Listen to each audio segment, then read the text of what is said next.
to the second Digital Youth Mobility Lab on virtual reality in European youth mobility in the framework of Move It, Youth Mobility in a Digital Era, which is a series of online events. And it's organized by the Erasmus Plus National Agency in Germany, Jugend für Europa, International Youth Service of the Federal Republic of Germany, IAP, Estonian Youth Work Center, GAEDTKE, GAEDTKE, Center of Expertise for Digital Youth Work, and Finnish National Agency for Education, which is also the Erasmus Plus National Agency. So some hints for you for your participation. So we will be recording the presentations that will be later on used as documentation and will be published for your usage. You will be and you should be muted during those. However, you will have the chance to raise your blue hand, which you can find in the right corner if you have opened the participants and chat overview. So make sure that you find that, because you will have the chance during the discussion and Q&A part to open your mic and pose your question directly. If you don't like that, or if you have something that you just need to get rid of very quickly during the presentations, use the chat for that. We'll be clustering questions and trying to put them forward. Those questions that will be maybe more of a technical nature might be directly answered by speakers or us or anybody, also you. So feel free to join in the discussion over there. And we'll make sure that all of your questions are answered, and we hope that you have many of those ready. Another hint for you is also the presentation mode. Speakers will be sharing their screen, and I see that Andrea is now speaking, so please mute yourself. Thank you. So you can always adjust the view while speakers are sharing, because it might not fit into your screen. So use the chance in the settings to either fit it to your frame or make it as big as you want, or also switch between the windows. And now let's have a look. What do we have ready for you today and what's on the agenda?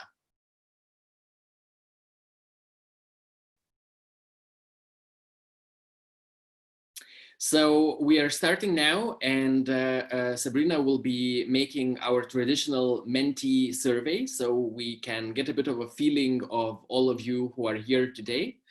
And just after that, we'll start with Felix, who is an immersive storyteller and creative producer from Now Here Media in Germany. That will be followed by Andrew and Paul from Momentum World. And after both of those presentations, we'll go into questions and answers or a discussion where, as I said, you will be able to either in chat or through camera and mic to pose your question. And we should be finalizing this all and wrapping it up just 20 after 12 Central European summertime, and we should finish around past. So you can go to your lunch break if you still were not able to have it.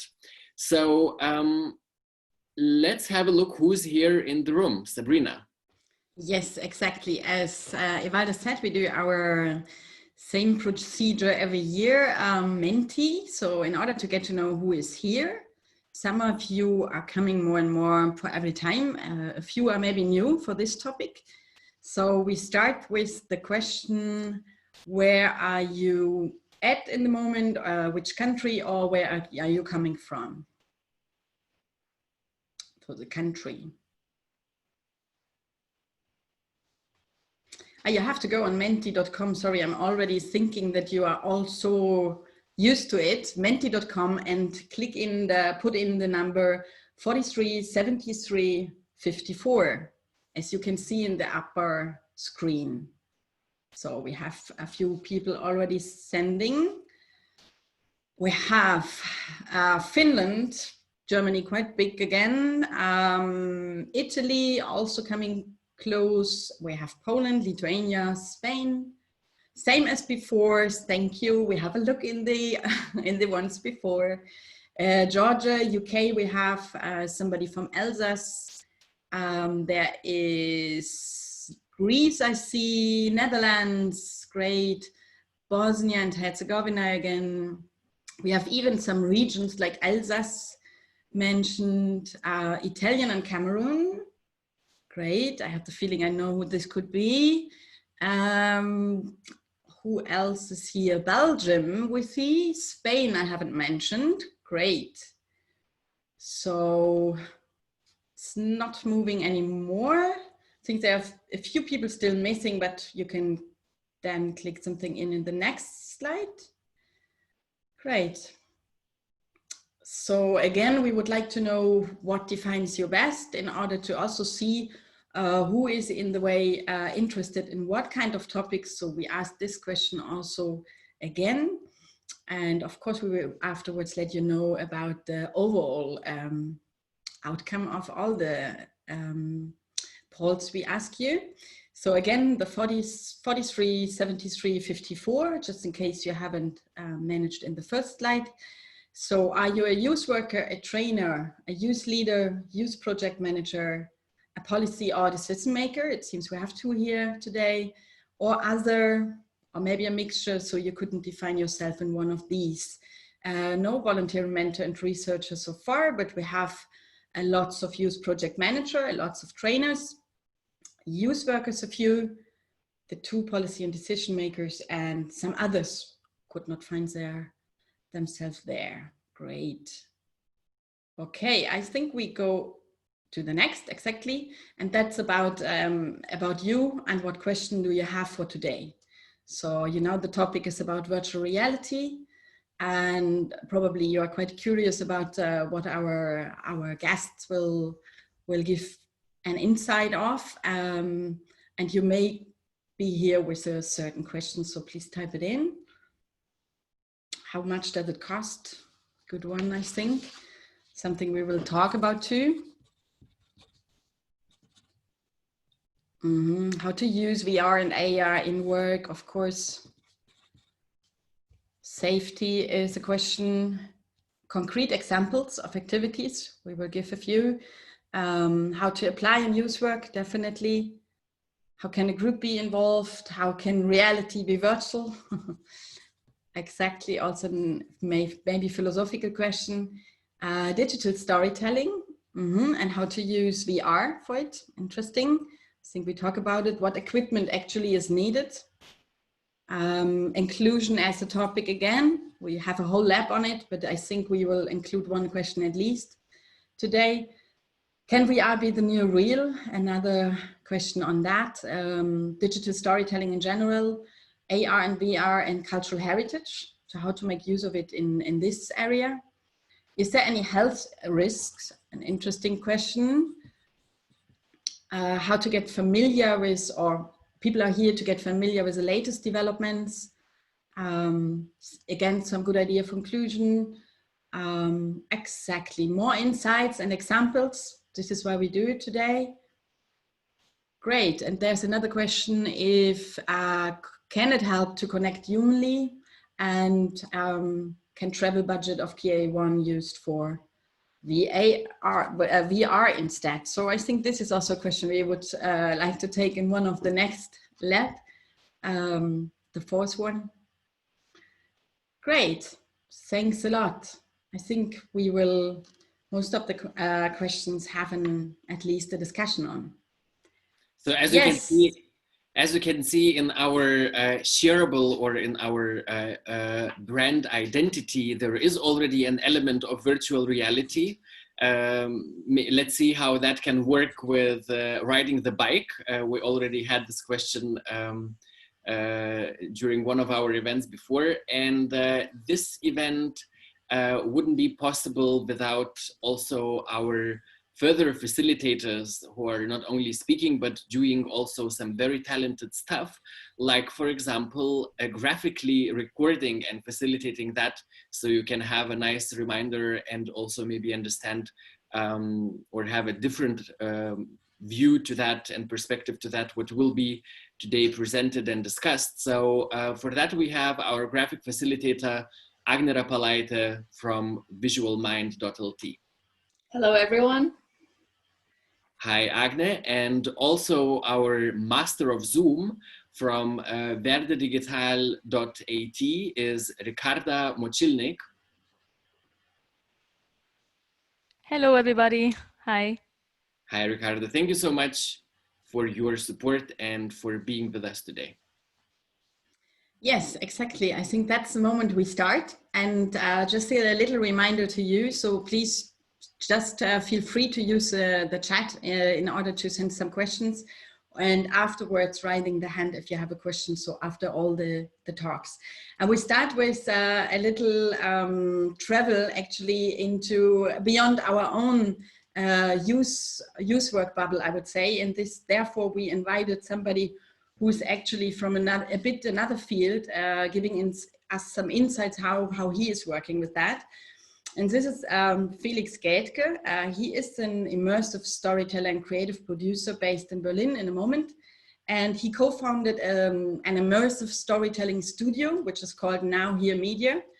And they do actually projects on human rights, so not so far away from us, social rights, environmental issues, with the help of VR and AR techniques. And this is what he would like to talk about today. Welcome, Felix. The stage is yours. Hi, thank you. Thank you for giving me the opportunity to speak today. And yeah, let me start the presentation. Dun, dun, dun.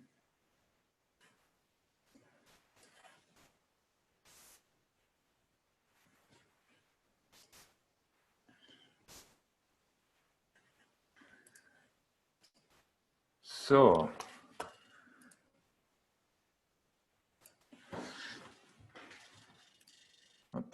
yeah, so we create immersive experiences and campaigns, and we always have impact in mind. So for us, it's really crucial that we move something with what we do. And having a background in journalism and documentaries, storytelling is really the core of what we do, because as Jul Harari says, storytelling is our speciality. It's a basis for everything we do as a species. So we believe that the narratives we tell each other are also defining how we shape our future. So that is a crucial core component of our work. We mainly work on topics of human rights, social justice, and the environment. And for us, it's always crucial to enable audiences to view contemporary issues through a critical lens.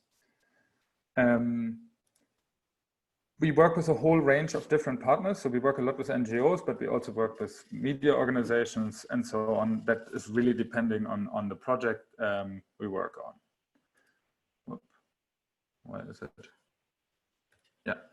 So why we use immersive narratives? To break it down to three things. There is a feeling of embodiment that allows you to be in another space and maybe be someone else, that creates a feeling of presence that is pretty unique to virtual reality, and that is something we really like to harness in our work.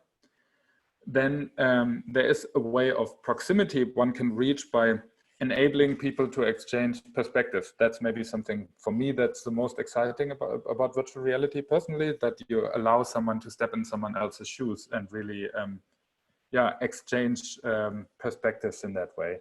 And by doing so, create empathy. I think from the start, I have to say there's not one way of doing VR. There are many different ways. And now I would just like to give one example of a project we did and the different steps involved in in making the project come to life, but that doesn't mean that this, I mean, this is a quite high-end project in terms of production value, but there are easier ways to do things as well.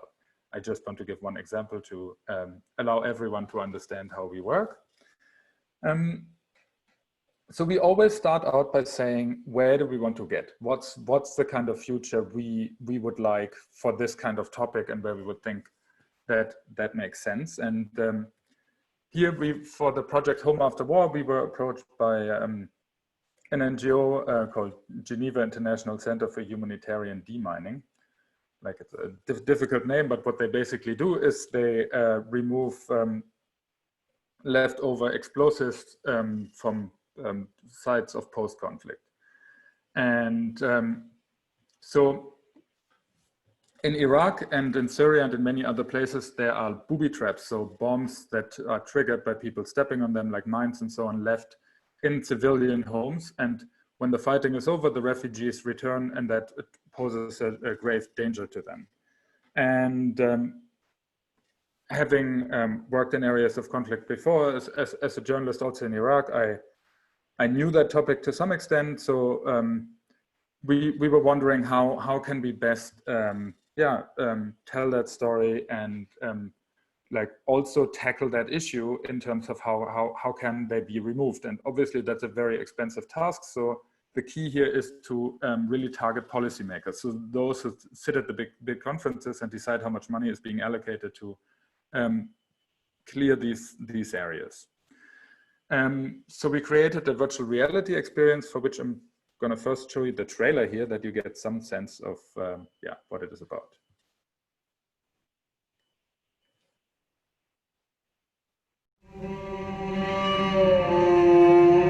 You know, our house is our home. When ISIS came here, I heard fighting between them and the security forces. Bombs were falling from planes. We took the car and fled.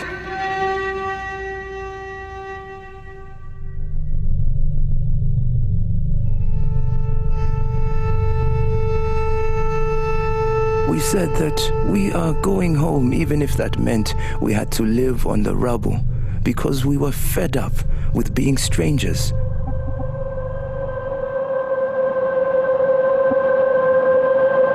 We heard that there were houses where the electricity was booby-trapped. If you see a bomb, you would usually recognize it. But this stuff is new.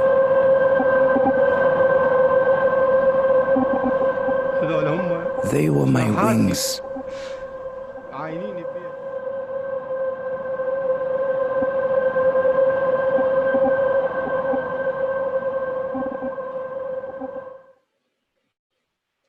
So yeah, maybe you get some slight idea. I mean, obviously it's not the same as watching the VR experience, but you get a sense for what we're doing. So for us, it was important early on to define tangible goals. And I'm just going to make this real quick. The idea was how can these booby traps be removed, and how can we communicate that? And the idea was then, together with the NGO, to set up a communications campaign that targets really decision makers at the UN that are involved in, well, as we said, how much money is being allocated. And we wanted to do this by telling one personal story. So the man in the videos, Amaiti, lost 2 of his sons in such an explosion, and so we basically were clear that we wanted to tell such a personal story. Then for us, as I said, it's always crucial then to say, which partners did we have? We were very lucky here to work with not only the NGO, but also Oculus, who's the headset manufacturer, and were able to help us a lot with the technology. And us, of course. And then again, VR can be a super exclusive medium, depending on how you do it, especially these high sets of VR. So we knew that we wouldn't reach thousands of people because not that many people have these headsets. So it was clear from us that we wanted to have an installation where we could target decision makers. And in the end, we actually were quite successful doing that. Here you see the Iraqi ambassador to the UN seeing the piece in New York. And yeah, but First, before we started, for us, we are technology agnostic. So for us, it's not only about using these. I mean, it's not that we don't like technology, but it's not always justified to use like these kind of high-end technologies. So for us, it's important to justify why did we want to tell this as an immersive story and what kind of technology did we want to use. And the question, what home means to someone was really central for that, because for most of us, being home and coming home is a feeling of safety and a feeling of security. So, and for many of these IDPs and refugees coming back home in Iraq and Syria and many other places, coming back home is a very ambivalent feeling, because obviously they're happy to come back home after years, but if their home potentially poses a danger, that's also scary. So we knew that the space of home was really important. So we knew that we wanted to tell a volumetric story, which means that it's not a 360 video, but a story in which you can actually move through a house. So this is why, yeah, we choose the technologies to work with. Yeah, in any production you do, in any story you do, there are many ways to, or there is an importance to mitigate risks, especially working in these areas. So I'm just going to jump through that quickly. It was clear for us that all of us need to have hostile environment trainings working in Iraq. The whole production, none of these would work without having a local team that was super supportive and helped us a lot to make this come to life. We did a lot of field research, so going and speaking to many different families affected or other people who were relevant for the subject, and we're ultimately very lucky to meet our protagonist, Amaid, who was super open to work with us. Yeah, logistical constraints, that we spent a lot of time waiting in checkpoints, and yeah, it was very challenging to work there also because we showed up in checkpoints with a lot of weird looking equipment that always had to be explained, and yeah, it's maybe not the easiest to get through these kind of yeah, environments. When we design for immersion, we go back to the idea of why are we telling this story in VR? And for us, it was clear the space is important. As I said, the home is important. And we used one technique there called photogrammetry, which means you take a lot of photos in order to three-dimensionally recreate a space. So here you see me in Amaid's home taking photos, and each of these white dots in the model is actually a photo I took. So you take thousands of photos of an environment to then later, I mean, a lot of post-processing is involved, but to recreate a three-dimensional space. So when you wear the headset, you can move and walk through the house. In order to capture our protagonists, we have one thing that's really crucial for us when we work with people generally is that we don't want to take them out of their environment. So it would have been much easier and probably quality-wise better to do that in a studio, but we knew we wanted to do it in Fallujah at Amaid's home. So we set up a stereo capture rig to be order to film him and then place him later in the environment. Yeah. Scripting a story like this is not really like a film script, because you don't have frame after frame after frame, but you rather have different worlds, and interactivity becomes very important. So it's somehow limited what you can do on a piece of paper. So what's really important for us is also these kind of drawings where you understand where is what and what happens when, where. So yeah, it's very new and exciting, this way of storytelling, because there are no real rules and we kind of can do what we want. But of course, it also means that we have to make all the mistakes, and yeah, not everything is working as easy as you think initially. So our goal in this experience was also to set up an installation, and here that was at the premiere in the Venice Biennale, where we kind of recreated a part of his courtyard, and then were adding other haptic elements. So there were smell sensors, there is the floor can move a little bit. And more importantly, we had around it, we had an exhibit speaking about the topic, and we also had actual deminers from the NGOs sitting outside being able to speak to the audience later. Yeah, working in virtual reality is really teamwork, and it's really, really crucial to co-create, not only with your protagonists, but really we work with so many multidisciplinary teams that come from very different backgrounds. And the biggest challenge for us is always to find a common language. So how does a programmer understand what an installation designer is doing, and how set building works, and so on. So many different departments that need to understand each other. Now, for us, it's important to kind of track impact and see what did we even achieve with that.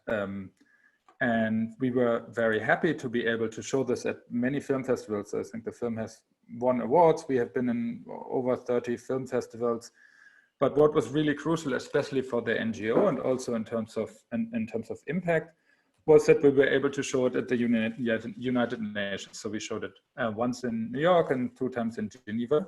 I'm just going to play this as a little reaction video from the diplomats there. So real. Like, you cannot replicate this through like PowerPoint slides or a chalkboard or note cards. And for me, it was real. It was real. I will grab everybody I can possibly get to come and see it. And I only wish, as a teacher, that my students could all experience that. Because I think if they could, they would see things in a whole new light. To actually be in those spaces and to physically be there and emotionally be there yeah, I've never experienced anything like it. I mean, really, really clever way to just, you know, shake you a little bit and make you realize that, you know, I mean, it's probably the closest we're ever going to come to being able to actually experience what it's like, and I thought it was a really clever way of doing it. Oh, it was really, really powerful. I mean, I kind of could have imagined what could have been inside, but being inside and feeling and living this experience, it's just amazing. Actually, kind of, I'm speechless. In a force. Stop waging war and peace to the world. Yeah, so this is kind of the different steps involved we use when we create any kind of story we do. So we always think as a big goal, and then define how we're going to get there, how we mitigate the risk, and how we justify what we do, and then, well, use the right technology and the right platform, work with the right teams that can vary depending on what we do, and then track our impact. I just want to really quickly go over some other projects we did. Here in the Caucasus, we did a project that actually might be relevant to some of you, with youth from different areas in the Caucasus that are at odds with each other. So these are regions that are like Ossetia or Abkhazia that are blocked off from well, where the borders are closed and they can't exchange. And in order to bring them together and to allow them to explain the other people's realities, we did a workshop where we trained them using 360 cameras, and they were able to shoot small films always across the border for the others to see what it's like across the border. Then a very different project, an AR project we did with an Indian, and we are actually still working on with an Indian NGO called Love Matters. Just real brief, in India there's no comprehensive sexual education in schools. They have biology school books that are pretty outdated and really don't address the issues that are important for these youngsters. So we developed an augmented reality app that is based on the existing curriculum, and where they can use their phones to get additional information that we layer on top. I can show you how it works. That we layer on top of the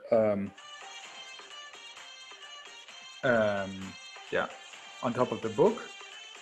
I'm just going to leave it there. There's a lot of Bollywood themed around that, because that's kind of the was important for the target audience, and it's really like a fun and engaging way to deal with issues that are not being tackled otherwise. And we kind of were able to hack the school book like this, because changing yeah, school curriculums, especially in a conservative society like India, is very, very difficult. Yeah, currently we are working on a project about endangered languages. So here the idea is we work with the Kasunda community in Western Nepal, where the man on the left, you see, Little Bahadur, is one of the last speakers of an indigenous language, but he forgot most of it. And his granddaughter Hema is learning the language. So we're creating a VR experience in which we invite the audience to actually speak the language and yeah, explore the story of what it means to lose a language and what it takes to preserve one. And for us, this is again an example for a much larger issue, and that is that 50% of the world languages are endangered, and every 2 weeks we lose a language, and often these are indigenous languages. So yeah, where this is one other project we work on. That's it for me. I know it was really a lot, really fast, so I hope I can answer some questions later.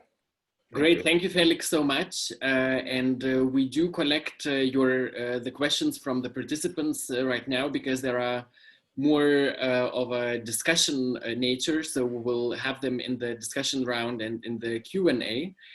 So for the moment, let's move on and let's have a look at something that Andrew Hadley and Paul Oxborough from Momentum World from the United Kingdom have been working on in the last several years. And these are people who are also very active in the field of youth workers themselves. And they would like to share today their present projects on virtual reality as, for example, Youth Work 360, or there is something funny and maybe we could use it later on, a virtual tea house. So Paul and Andrew, please, stage is yours. Thank you, good morning. Nice to meet everybody. I'm Andrew Hadley, I'm one of the directors of Momentum World. My background is international, working around the world in different countries for many years. And my main interest is in kind of intercultural relations and intercultural learning. I would like to say a very warm welcome to everybody joining us this morning. My name is Paul Oxborough. I am the creative director of Momentum World, and my background is youth and community work. So I'm a grassroots youth worker that tends to use a lot of technology in the work that we do. So we focus on using lots of cameras and new emerging technology. A big interest of mine is being outdoors and using the amazing outdoor sort of spaces. And I've spent a lot of years working for local authorities as a youth worker before setting up the company with Andrew. So I think before we start, we thought it would be useful just to think about the technology itself very briefly, and to have a look at the to have a look at what it actually is. Is this just a passing phase, or is it something that's really going to stay with us? And if you look at these few simple facts, you can see in terms of the market value, these are now old figures, 2017 figures, but by 2020, it's probably around $30 billion. Incredible diversity of applications. We all know about gaming, but it's not just about gaming. This is a technology that is here to stay and is going to get bigger and more important and more popular. It's already very popular. 80% of people who try it love it. They tell their friends they want to do it again. And most importantly and most interestingly, my very good colleague Paul has built his own VR studio. Paul. Yeah, so we had a spare room in the house, and my wife, she thought it was going to be a nice guest bedroom. So I started decorating it, and then suddenly all this strange contraption arrived in the ceiling, and the surround sound system arrived, and she was saying this is a very unusual bedroom. And then the virtual reality equipment arrived, and it took some persuading that this was a really good investment in our house. But having seen it now, she really enjoys it, and she enjoys the technology. I nearly got divorced as a result, but there we go. We're still together. So Paul's going to carry on and tell us a little bit about the different types of VR that are actually available. So Paul, over to you. So when you imagine virtual reality, the first thing is to imagine the goggles and the immersion, complete immersion. But most people will have experienced a virtual reality. This is probably the non-immersive technology, the non-immersive VR. So basically, it's when you're on a computer game and you're playing sort of games like FIFA or Fallout, Call of Duty, Fortnite. They're very engaging sort of environments that suck you into the screen. This is what we would call non-immersive sort of technology. The second one is you're starting to get a mixture of the two. So you're actually sort of using some goggles. You're also using some equipment and some controls. It's sort of semi-immersive. So most people that are using the PlayStation or the Oculus, they would be sort of semi-immersed. But then you're getting into the fully immersive environments where you're actually sort of completely surrounded. You've got the headphones on, but then you've also got contraptions that help you to experience it even more. So the rigs that allow you to move around, or you're also getting the feeling of wind or cold or heat sort of coming in. So these are really sort of fully immersive environments that are completely taking you into a different location. Places like Disney, if you go to Disney, you will see this quite a lot, the fully immersive. They call them the 4D experiences. So you've got the goggles and the contraptions around you. Very, very expensive to set up. So talking of expense, how does virtual reality cost? How much does it cost? So the entry-level virtual reality is something that you can do with your smartphone. So you buy something called the Google sort of cardboard headsets, the low-cost plastic headsets, and you insert your smartphone. There is a great deal of YouTube footage that once you put your phone into the sort of landscape sort of portrait and you put it into the goggles, you can experience the 360 environment. The next step up is that you're looking at games like the PlayStation and the entry-level virtual reality headsets. The headsets cost probably about €300, but you will also need a PlayStation to play these. So affordable, semi-affordable sort of technology, but you still need to sort of invest. The next level up, you're getting into the more serious sort of headsets, the self-contained headsets. So companies like Oculus, they're now doing sort of mid-level sort of headsets that are self-contained with high-quality controllers. So you're starting to engage with this whole sort of immersive experience. And then the high-end stuff, Felix was showing us some of the stuff, probably the more high-end stuff is the HTC Vive and the Oculus Rifts. They tend to be very expensive headsets, but they also need quite powerful computer systems to drive just the sheer amount of graphics.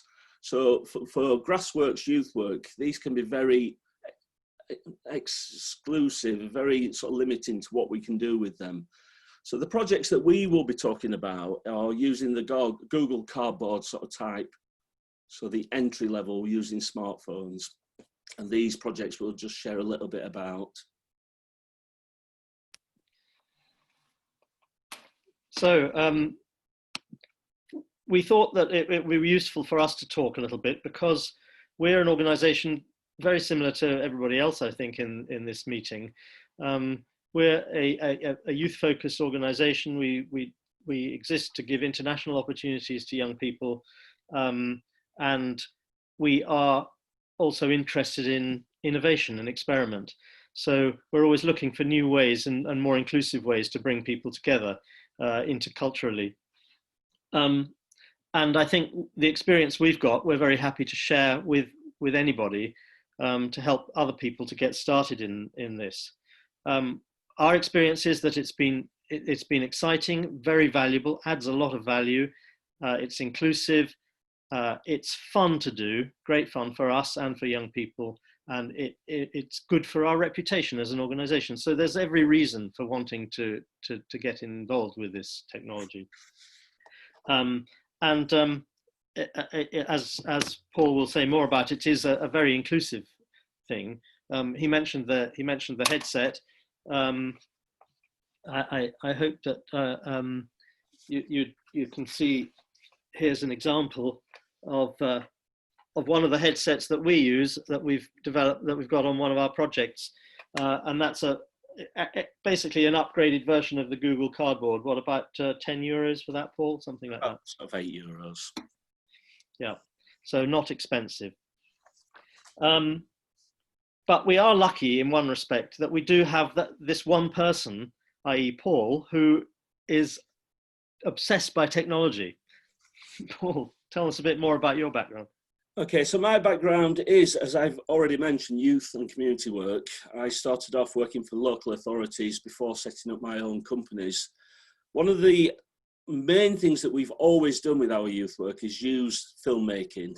So filmmaking has been a big part of the journey. So gradually, I mean, what we realise is that by doing filmmaking programs, you actually give young people a very powerful tool. And one of the things that we realised very quickly is filmmaking can be expensive. So we started to look about how do we make this accessible. So one thing that young people tend to have in their pockets and always try to have the latest version is the smartphone. So we have started doing a lot of film training around using smartphones. So iOS devices, Android devices, and it's about sort of saying to young people, you can create the story on the smartphone, you can then film it on the smartphone, you can edit it on the smartphone, and you can share it all through one device. So for many young people, this can be quite empowering, setting up a YouTube channel, getting the message out there, what they want to say to the world. And yeah, that's been a big part of what we've been doing. But gradually we started moving into more sort of complex projects using the low-cost 360 cameras. As you can see with this picture here, this was our first television studio that we took around to projects. We needed a great big articulated lorry to take all this around. It was huge. So 8 cameras, a mobile studio, sound equipment, you know, directors, producers, camera technicians. It was a big project. And we suddenly realized that most youth projects cannot afford this. So we started looking at the smartphone. This is a great tool. If you think about the use of the smartphone, think about the lighting, think about the sound, you can actually produce some amazing things. So we've set up a program called Inclusion TV that predominantly work with young people with disabilities and sort of mental health issues. But we're also looking at working with professionals on a film training program called Film Without Fear. So it's breaking down the barriers that some non-technical people have when picking up technology. So Film Without Fear is all about breaking down the barriers. As Paul says, you know, technology has now changed completely, and we've moved on from this clunky, heavy, expensive kit and low-resolution images to a time when everybody has the technology in their pocket, and smartphones allow pretty well anybody to make good quality films. But obviously that doesn't mean that they know how to make good films, and there's still a big training role in actually helping people to use the technology to a good effect in terms of their creativity, their planning, and so on. So we can work with almost anyone and anywhere without the need of lots of expensive equipment by our side. Our first step into virtual reality came through 2 projects. First of all, a project called Digital Youth Work, Erasmus+, led by an Irish partner. Now, digital youth work itself is becoming more and more of a theme for European youth sector. And then we were invited by our Polish partner to take part in a project called Youth Work 360, which I think was very interesting and experimental. And this was our first virtual reality project. Paul, say a little bit more about that, please. So basically, Youth Work 360 brought a whole team of youth workers and non-formal educators together. We took them over to Poland, and we gave them an amazing challenge over a 5-day sort of period. And that was to understand how 360 technology works. We then sort of did some technical sort of skills training. We then gave them the challenge to make 15 short immersive films. So 5 films were about team building, 5 films were about icebreaker activities, and 5 films were about intercultural learning or cultural awareness activities. And we storyboarded those films for 2 days, and then we went all across Poland to some of the most amazing sort of tourist places. So we went to underground cities, we went to, where else did we go? We went to castles, military museums, countryside, heritage places, and we got full access there to make the films. So for the youth workers, they were very new to this technology. So it was a very steep learning curve, but we worked with them to give them the skills. And by the end of the week, we then sort of went into the editing phase as the second part of the program to create the materials that could then be shown on the Google Cardboard headsets. Now, some people are saying about the nausea. That is one of the downsides using smartphones, because the refresh rates tend to be quite slow on smartphones. So the high-end equipment, you tend to have less sort of feeling of sickness. But this is getting better with some of the low-end technology. So it is, I mean, people do spend less time on the low-end technology, and that needs to be factored into any film projects you do, is the lower-end quality materials and cameras and technology will mean that you can't spend as long on in the immersive experience. We're working on some other small experimental projects around heritage in the UK and Italy right now, and lots of other ideas. The COVID crisis is also an opportunity for us to actually explore this kind of technology and to see where it might lead us, and also to see the different types of virtual reality, not just the immersive ones, but also the less immersive ones. We're right now looking at, of course, moving from just virtual reality to extended reality, augmented reality, and so on. And one of the projects we're working on is called the Virtual Tea House, which is part of a project we have called Time for Tea. And basically, this is creating a cultural space online using something similar to, it's using Unity as a software, but it's building a space which people can enter with a kind of avatar, and they can interact online, and it enables all kinds of different functionality. That's in the building phase at the moment, but we hope that's something we'll be able to share with all of you very, very soon, and we're very excited about it. So we want to play with the technologies, but we do recognize there's never going to be a substitute for the face-to-face work, and the two will sit side by side.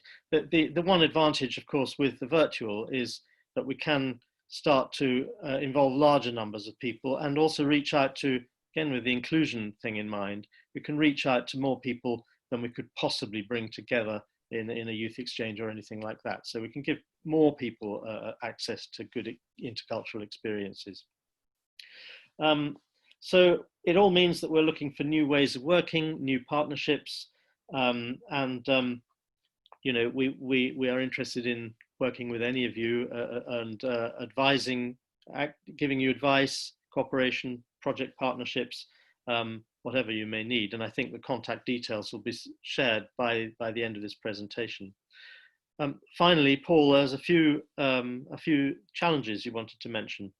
Yes, as grassroots youth workers and non-formal educators, we struggle with many sort of things around technology. And the first one is, how do we afford to keep pace with the technology? As it is changing, it constantly costs more money to update. We also need to be thinking about inclusivity. How do we make projects more accessible to different groups of people?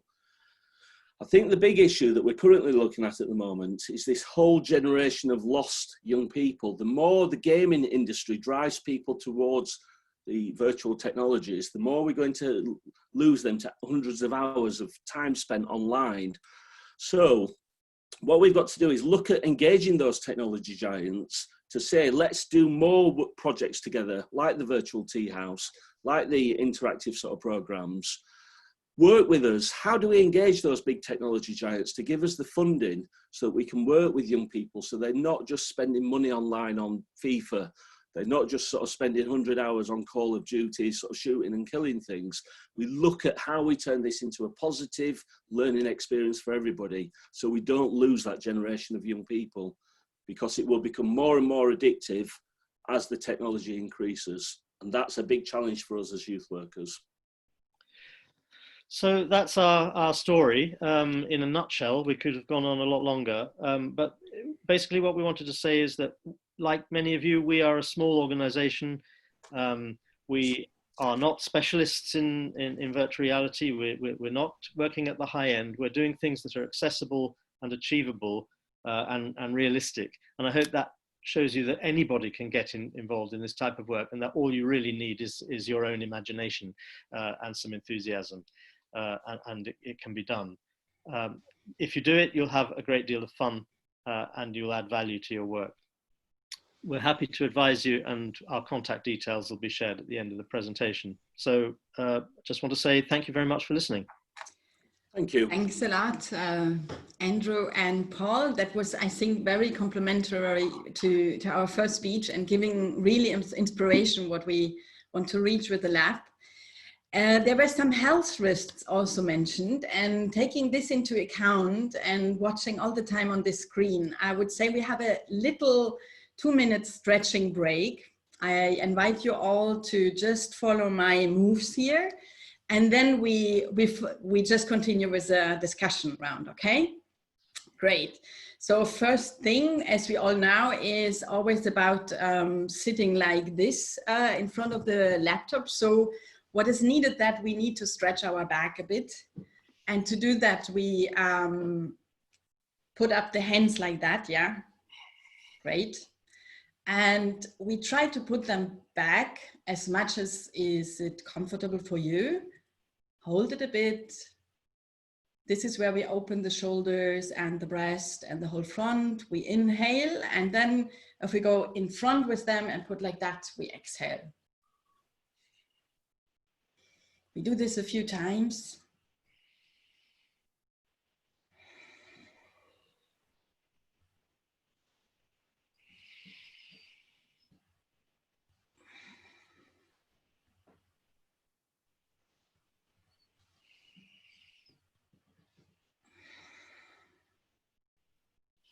Great. The other thing is that we have to stretch also in the long way, not to sit like a little, a little figure. For that, we point with an index finger like this, yeah, and we stretch ourselves up to the ceiling. We can also look to the ceiling. And then we just turn left a little bit to stretch also the sides. And back to the center and to the right side. And one more.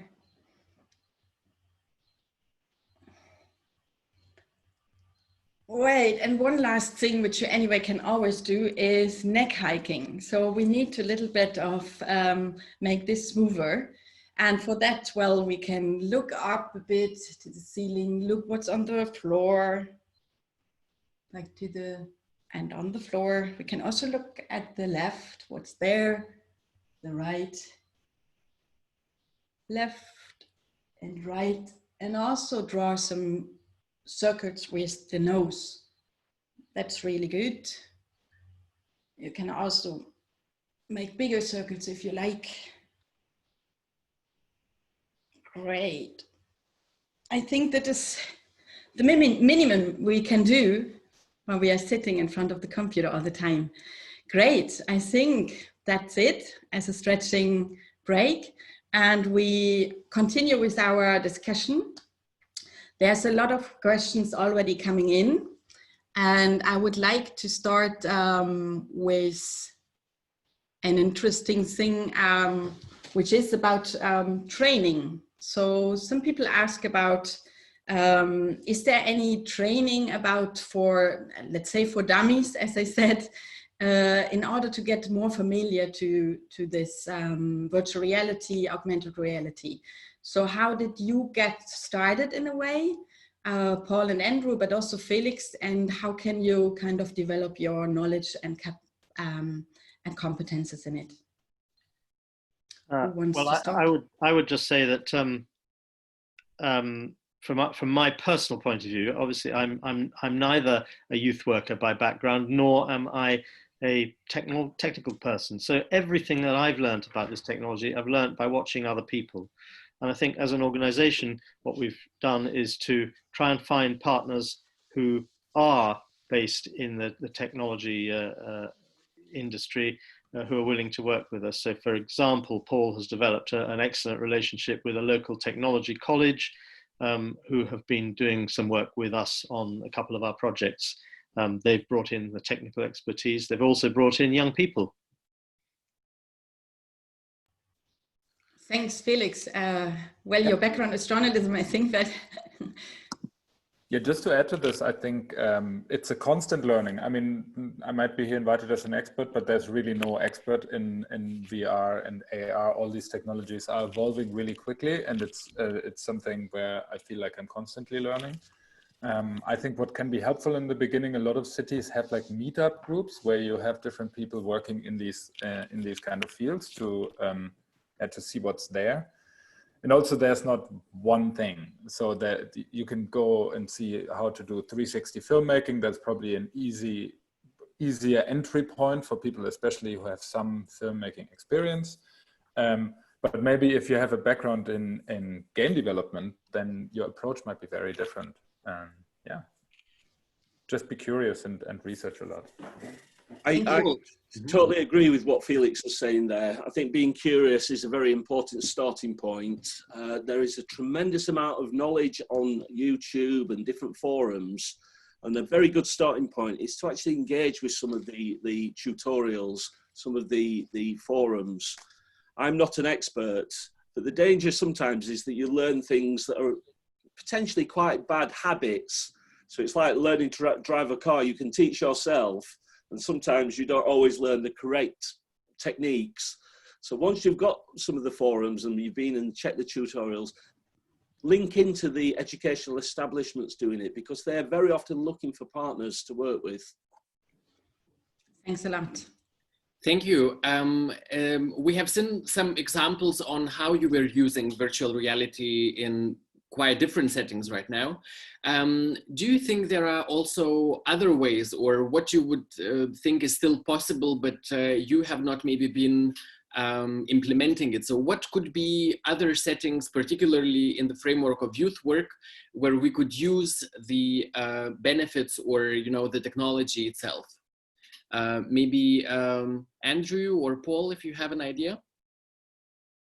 I could say just a little bit more about the work we mentioned, heritage, connecting young people with their own heritage, whether that's local objects like a castle, a building, something that's interesting locally, somewhere that they walk past every day and they never think about it, or whether it's the cultures and traditions like the storytelling, the music, and other traditions of their own cultures.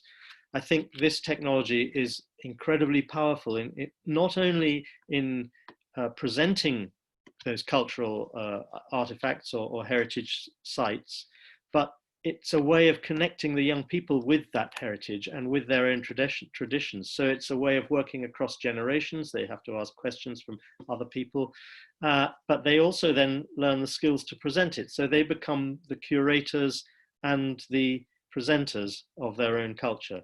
So this is a way of exciting young people about that. Paul, do you want to add to that? Yeah, I mean, just another example is when you consider our virtual tea house, this is an immersive space that people can go into. So you think about the games like Red Dead Redemption and Grand Theft Auto. They're very violent games. They're very sort of the themes on them are not necessarily what you'd want your children to be engaging with at a very young age. So you imagine if those gaming industries worked more closely with us to create an environment similar to that. It's a very addictive space to go into, but we've actually set up a space where young people can meet, they can engage with each other. So this is what we've created with the virtual tea house, is a very cool space in Unity where you can go into a conference room and have lectures, You can go and show things in the cinema. You can go into the cafe and meet people through a little avatar that you create. So your avatar goes and interacts with people. You can create sort of interactive challenges. So there's a mountain over in the distance. Go and climb that mountain with your team. Work out all the challenges to get to the top. You've got limited equipment. So you can do exciting challenges. You can sit around a virtual campfire and sort of have discussions. So the possibilities with this space is unlimited. But what I was saying is we need the investment from these tech giants to work alongside us to turn this into a more educational space rather than a violent space, a space for killing things. Yeah, and I'd like to add one point to that. Our virtual tea house is being designed for us by a team of young autistic people with autism. And it's an organization which we've worked with in the past. And they built a fantastic virtual world to teach young autistic people about democracy. I went to a presentation that they did a couple of months ago before the lockdown, and it was outstanding what these people had done. But the point is, for people with autism and perhaps some other conditions, doing things online through an avatar is a much more safe and controlled way of interacting than trying to do something face to face. So it's a brilliant tool for working with those kind of groups. Thank you. I would also like to remind the participants that you can you can pose your question yourself. Just raise your hand. There is a blue button on the right side. And we will be glad to see you also and have you here in the discussion round.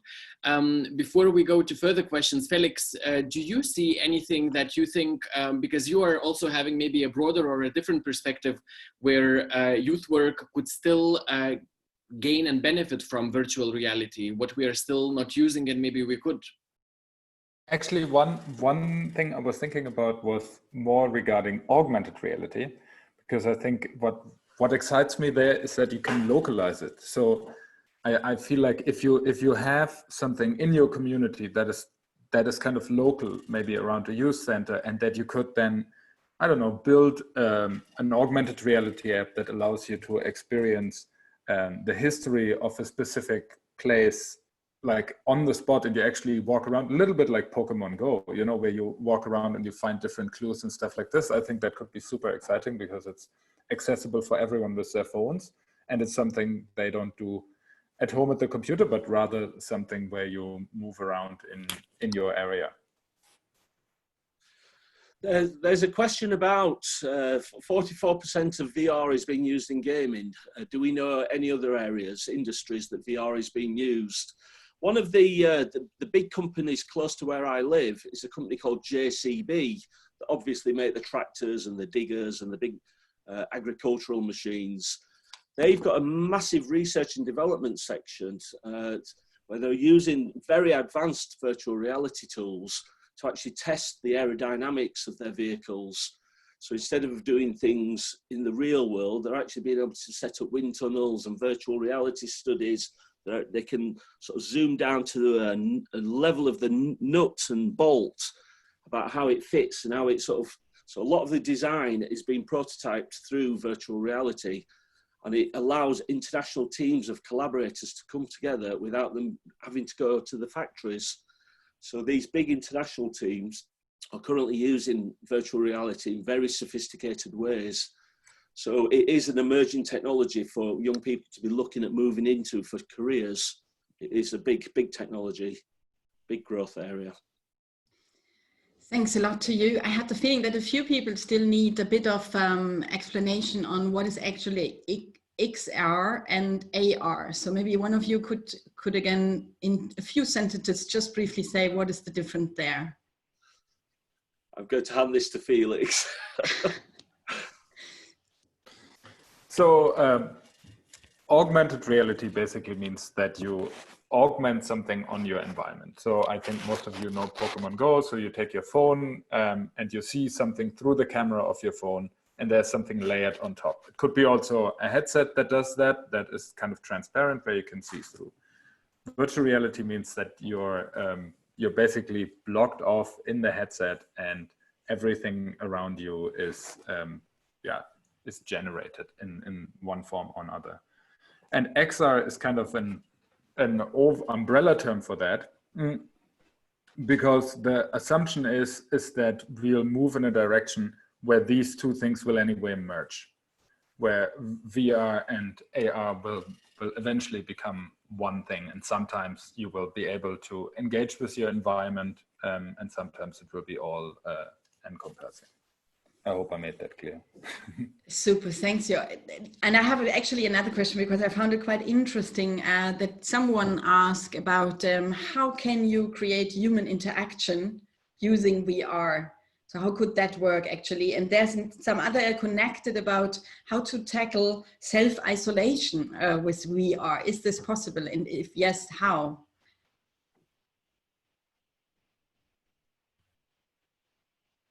Yeah, sure. I mean, there are many ways of virtual meetups right now where you can meet people in virtual spaces and engage with them, and it feels in a way different than having a video chat, because there's some like, I was with a friend in Tunis 2 days ago, kind of playing basketball in VR, and we were just hanging out, and it was very different from like a Skype conversation. So.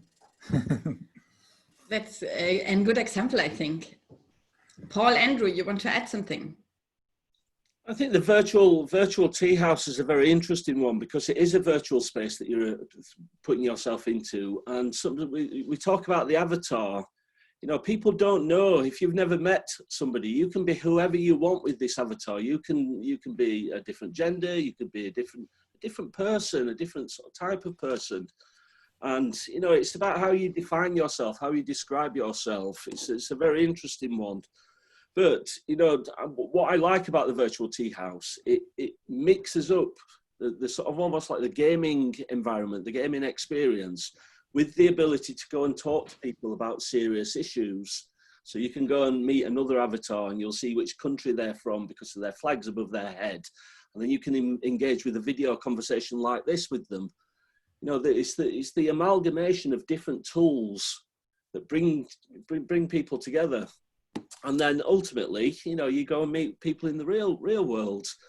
I think this addresses a lot of issue around climate, and not necessarily just jumping on an aeroplane to go and meet with people across the world. You can do it virtually in a very creative space, and think about different ways of working with people. But as I said earlier, I think none of us feel that this is a substitute for face-to-face meetings. Face-to-face is incredibly important, especially if you want people to understand other cultures, languages, countries. They must travel. Young people must be able to travel. But this is an additional thing. This is something you can give access to more people. And certainly in terms of the kind of partner meetings and those sorts of things, you can save on some of the carbon in that respect. Great, thank you.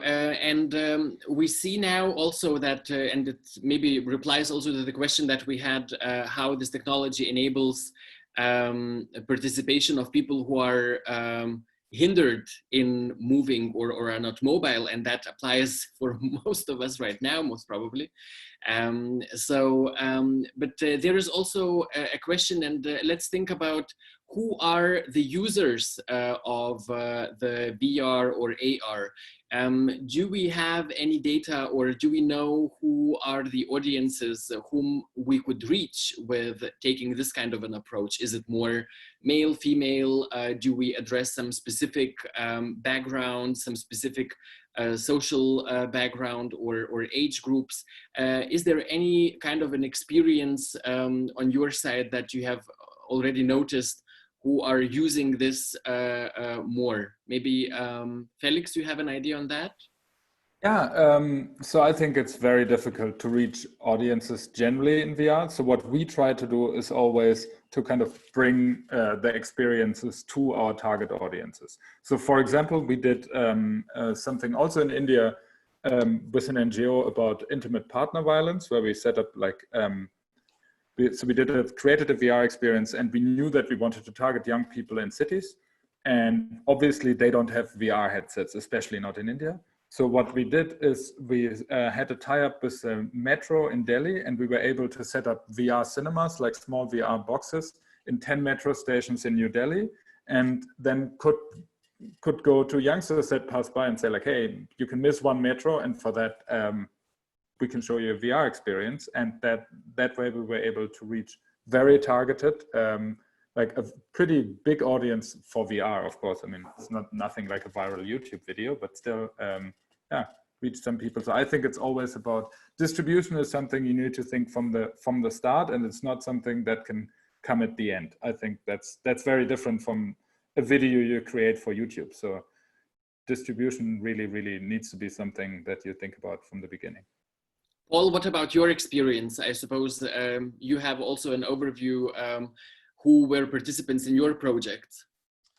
Yeah, I'm sort of thinking, you know, who are engaging with the immersive sort of stuff online. If you look at FIFA, for example, that's probably more male 13 to 24-year-olds dominated.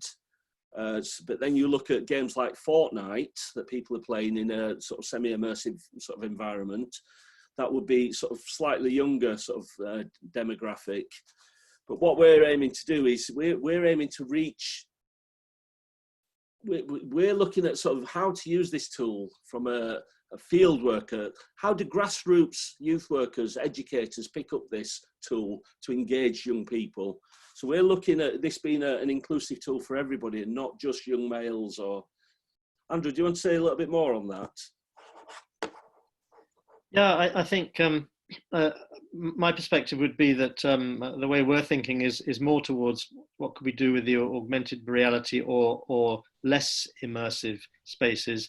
You know, one of these headsets, not everybody has one of these. Even at 10 euros, you can't get them to everybody. And they're cumbersome, and these are low end, so that you can't use them for more than a few minutes. They just show what's possible. So what we need is things that people can just use with their smartphone. Everybody's got one of these, or most people have one of these. So anything that can be done through this is the way forward, I think. Thanks a lot. I think talking about the users actually who is going to use this technology, I think Simona raised a very interesting question about if you join a VR space, you can probably be whoever you want. So you invent yourself new, you are someone else. Being back in reality, let's say, you are yourself again. And the question of her is how to protect young, vulnerable people who are trying to be somewhere else. Any experience from your side? I can take that. I find that a very interesting question, and that's something I've been thinking about a lot. And I think there are two sides to this. On the one hand, of course, it's in a way like social media. We all create a better self of ours in the photos on Facebook, and we all want to like, well, maybe appear better than we are in real life. And I think that's definitely a big risk in VR and AR happening there for sure. There's no doubt about it. On the other hand, there's scientific evidence that shows that you can lower, for example, the amount of stereotypes people have by having them experience how it is to be, I don't know, if I would experience how it is to be a woman. Or there's an interesting researcher at the Barcelona University who is doing quite some research on racism. How do you perceive racist behavior if your avatar is of a different skin color than you are? So, and there's also the thing that many people don't feel comfortable with who they are, and in VR they have the ability kind of to explore themselves in different ways that they maybe wouldn't have in real life. Paul and Andrew, what is your experiences? You worked already with young people trying things out, the virtual tea house. I think as a youth worker, I'm very concerned about how many young people are turning to online virtual reality as a form of escapism, to switch off from the problems that they're having to deal with in life. And by spending hundreds of hours online playing a video game that's violent, I can't necessarily see that giving them all the answers to deal with their problems. So what we've got to try and do is engage them in slightly different ways to use similar tools in more sort of educational sort of settings. So it becomes this whole discussion around escapism versus education. We're non-formal educators. We want to go down and introduce education into this area of work. And I think the more we can get on board with the big companies, the better. And what's very interesting from these big companies is they're looking for new ideas. They're looking for new ways to engage their audiences. So they tend to be very generous if you ask them for something. So for example, on our first project, we asked them for the cameras. They gave us the cameras. They gave us thousands of euros of equipment so that we could try out new ways of using this equipment. So don't be shy of asking the cheeky questions to the manufacturers, because you might be surprised and they may give you the tools to do the job. But, you know, what we're trying to do is turn it into an educational experience rather than an experience where they're escaping from life. Thanks a lot, Paul. And you raised already a question I wanted to raise, because you talked about the technology giants, and it's a bit like, okay, yeah, well, but how to approach them? And Felix also mentioned some partners. So, I mean, we know that Home After War was a bigger project, and you also wanted to reach some certain target, yeah? But how are you doing this? So how are you approaching these giants or any other kind of partners who could be helpful for you? Yeah, so a lot of these big tech giants have like kind of strands for that, like where they are for it used to be called VR for Good. That was part of Oculus. That's also helped us to develop Home After War. They're often it's good to meet them at like kind of fairs or things where there are people present and speak with them.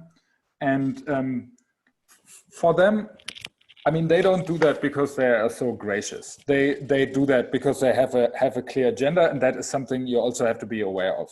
So they obviously like the fact that when they are asked about violent video games by a US senator, that they can say, hey, but we also did something really good that was shown at the UN, you know? So this is kind of the trade-off you have there. And yeah, it worries me in many ways how dependent we are on these big tech companies, because no one else has the technology right now or the money to do that. But it is kind of a reality we have to maneuver in. But I would say don't be shy and reach out to people and try to get generally many partners on board. I mean, it's not only the technology companies, but there might be many other partners who can help you make a project happen. Andrew, yeah. I just Laura has just asked a question on the chat, or just mentioned about facilitation and guiding, and I think that's an incredibly important point. We mustn't forget the safeguarding aspects here. We're familiar with awful stories about cyberbullying, grooming online, the very, very real dangers for young people in using any technology if it's unsupervised. And I think our duty as educators and project managers is to make sure that whatever systems we have a system for moderation, or that people are not going to be using these spaces completely unsupervised where they can do harm to each other, because there will always be somebody who wants to do harm if you open it up completely. So there needs to be, it needs to be like a non-formal education project, and we should have our non-formal education thinking when we're doing this work. This is not something separate. The same principles must apply to this. Great, thanks a lot. There is a huge interest in your work, I would say. So really take the chance to also share your websites and contacts in the chat, so that people can have them. A huge interest in the virtual tea house too. Maybe watching the Home After War ones with the VR headset. That would be also great.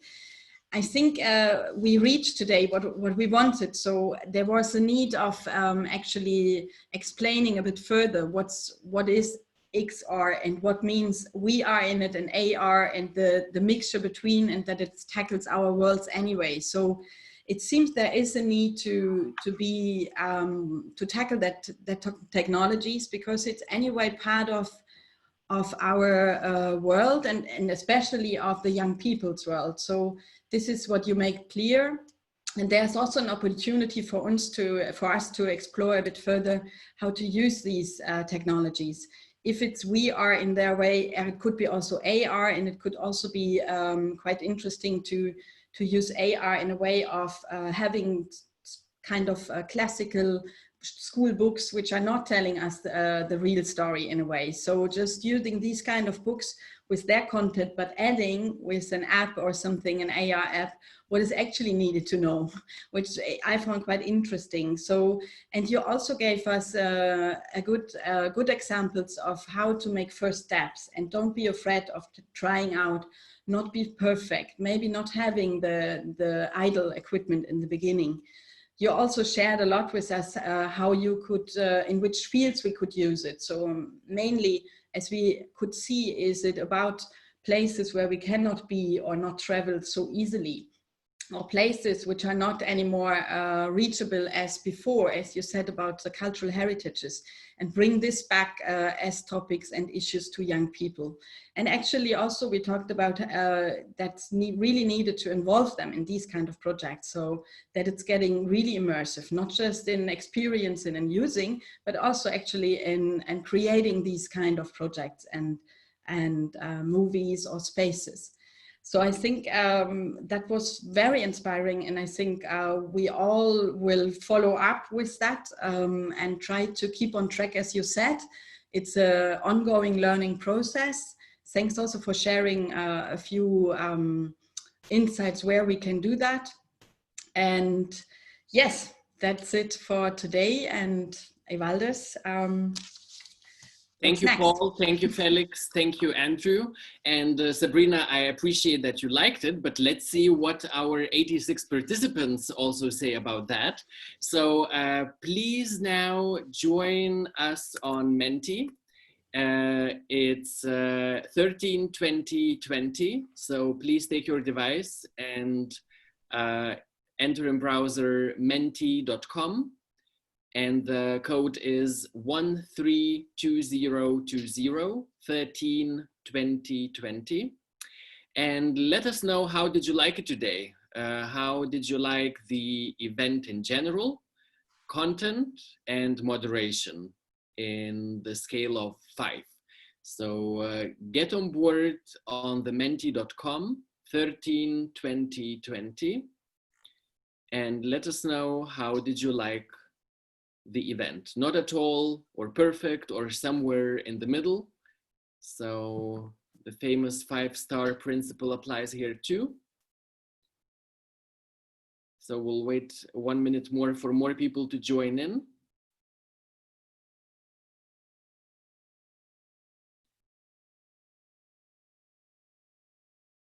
Okay, thank you very much. It seems that content has been the top today, and still we are in a very positive evaluation of yours. Thank you so much.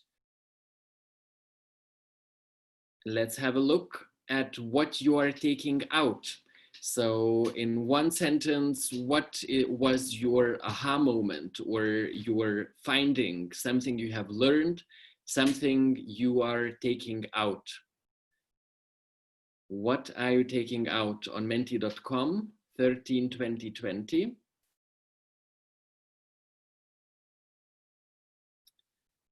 Good examples, new ideas, inspiration, virtual tea house, not being afraid to test, ideas for virtual reality, knowledge, impressive what's possible,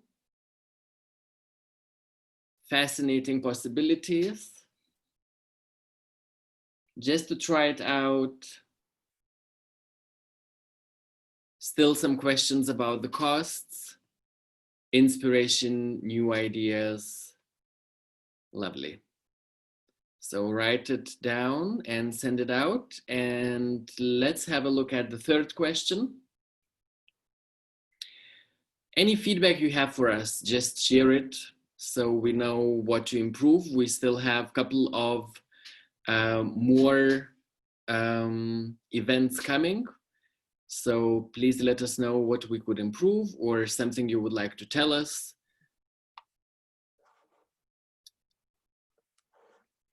Some of you would like to have a more participatory process. We would like that too.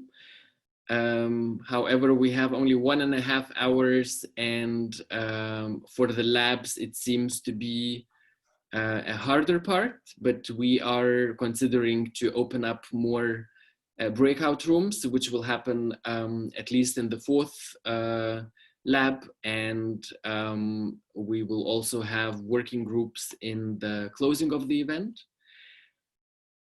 Many thank yous. Good insight in existing project, good format, great time. Thanks for facilitating. Music, please. Yes, we are ready for that too, for a farewell song with you all. Challenge yourself. Great delivery of guest speakers. So compliments to you guys. Thank you so much. Great. So please finish. And thanks also for yoga and stretching. We will make sure to do more of that in the future too. So write down your last sentence and send it out. We are analyzing all of your feedbacks after each session. So even if I'm not reading it out loud now here, we are taking it into consideration. If you want to have the chat with all the links, please save it yourself. You have this possibility to save the chat directly. Chat normally expires after we close the Zoom room. However, so it doesn't happen, and the most important things stay there. We would like to remind you of our open feedback box. And I will ask Ricarda to show maybe the link, yes, or just follow the link in the chat, which leads you to a Padlet. I would like to invite also the speakers, if you like, to share your links if you want there, or also all the participants to join in the discussions and comments we have over there. So you can also follow up on all what was going on here in the last 4 events already. So we are in the very middle of our Move It journey. And thank you so much for all the insights. And now let's wrap up, Sabrina. Yes, exactly. So I'm telling you a little bit about what's coming next, and therefore we need our visual journey of our events. We're just waiting for that. This was the 2nd lab, and actually our 3rd and 4th lab will be on topics which we anyway already tackled sometime in our journey, as you could remember. So next lab, the 3rd one, is on social inclusion and digitalization. So we want to talk with Dan Moxon and Adina Marina Serban. Both are known researchers, I would say, in the youth field, about possibilities and challenges in this, as we already talked about it. And probably we will really ask the question, how can also these technologies be more inclusive, or are they inclusive at all? So please join us for that on the 9th of June. And the 4th one, and I think it's also quite interesting as a topic, we want to talk about the programs, actually, the EU youth programs, and how are they doing already with these kind of topics in digital youth mobility, and what is still to develop further. So some questions have been addressed here, if we can at least afford a bit of technology in VR in order to replace the traveling if we want to do these kind of projects, but all without replacing face-to-face. So these are the topics we can address definitely to the fourth lab on the 15th of June. And then we have a closing event on the 17th where we have a foreseeing view into 2030 with a mixture of people. There are researchers involved, but also practitioners. And we want to talk about how does youth work look like in 2030. And as Evalda said, at least the two last ones will be more participatory, and we are actually also looking forward to it. So thanks a lot for joining today, all your interesting questions. Thanks again to our guest. I think it was a great panel, and yeah, enjoy the weather or not. It seems it's not so nice in most of the regions today. Exactly. See you on Tuesday. Yes.